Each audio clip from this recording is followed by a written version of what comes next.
কেন কাকিমা, আমি শুনলাম পল্টুদা নাকি একটুর জন্য স্কুল টিচারের চাকরিটা পায়নি। হ্যাঁ রে, কি ভাগ্যিস বাবু চাকরিটা পাইনি। এখন চারিদিকে যা দুর্নীতি, আমিও চাইনি ওই চাকরিটা পাক।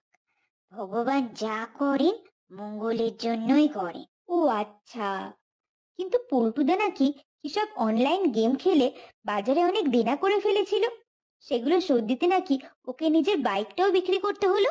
বাবু তো বাইক চালাই না, পড়ে পড়ে শুধুই নষ্ট হচ্ছিল। অনলাইন গেমের জন্যই না হয় ওটাকে বিক্রি করলাম। ভগবান যা করেন সব মঙ্গলের জন্য। কিন্তু তোর বিয়ের কি খবর? এখনো পাত্র পেলি না? না গো, এখনো পাইনি। হয়তো ভগবান আমার মঙ্গলের জন্যই পাত্র খুঁজে দিচ্ছে না। সবাইকে আর পল্টুদার মতো ভালো হতে পারে?